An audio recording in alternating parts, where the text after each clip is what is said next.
And actually, you bring up a good point that I heard again and again, in our hearing that parents always feel like special education is something that you have to fight to get, right?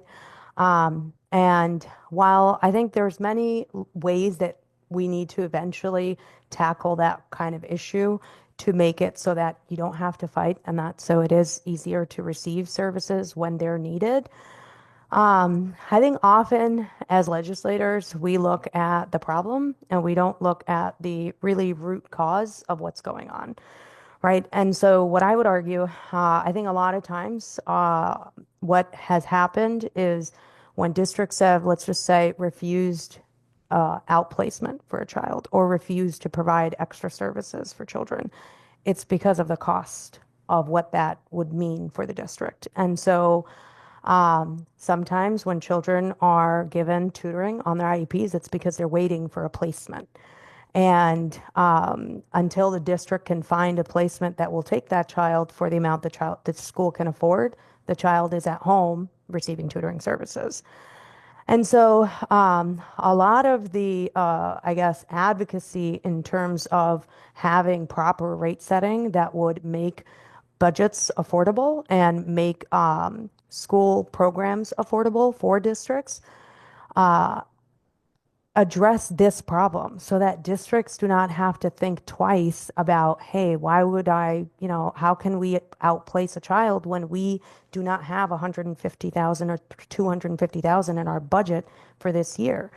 So they do fight against that because they really cannot provide it. And often sometimes when they absolutely have to provide it, they're cutting a program that they have to because budgets are not flexible for districts, right? Once a budget is set, this is the budget. They can't go over that budget.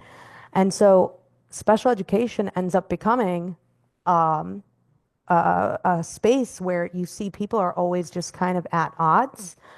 But I think a lot of that over time can be addressed with two big things that we do address in this bill, which is predictability for districts via rate setting and a direct grant for special education services so that children would be able to receive costs in their home district as much as possible, unless if they were to require further outplacement, which then the district, again, through the affordability and predictability, would be able to afford.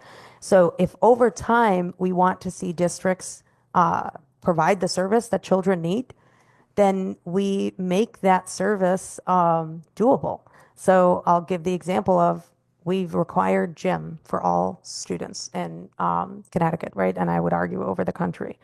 And you never hear people saying we don't have this service because this is a service that is affordable.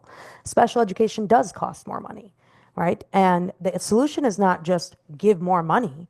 The solution is to make sure that that money, one, is going towards what we believe is going to help students achieve what they need to achieve, which is also what we've done through our grants. We've carved that out, that it is to be used for specific purposes, for intervention purposes, right? For special education purposes. So students are able to receive what they need to through that money, not just, hey, here's some money, fix your own problem, but here's money to address what we know needs to be addressed, which is students need services.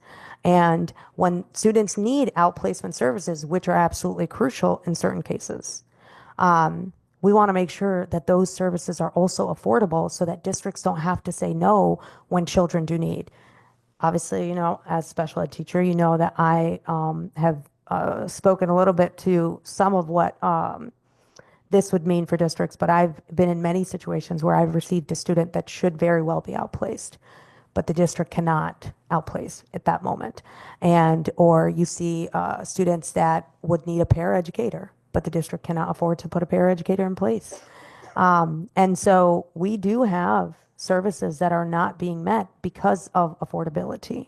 So to address affordability, I think the biggest parts of this bill address servicing by helping to make it more affordable and predictable, and then two, providing supports for students that I know, like when we had our OLR and OFA data that we were presented with, we were shown that about 5% of students with disabilities in Connecticut are outplaced, which means 95% of our students are in not all 95, but I guess you could argue that a lot of our students, a lot more of our students are in the regular public schools.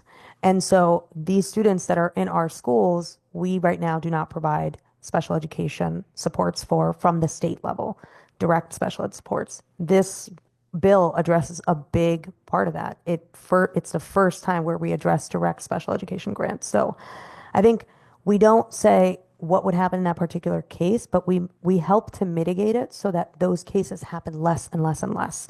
And then of course there's going to be cases that may still happen, and that's when then you need the oversight and other pieces that we have also addressed.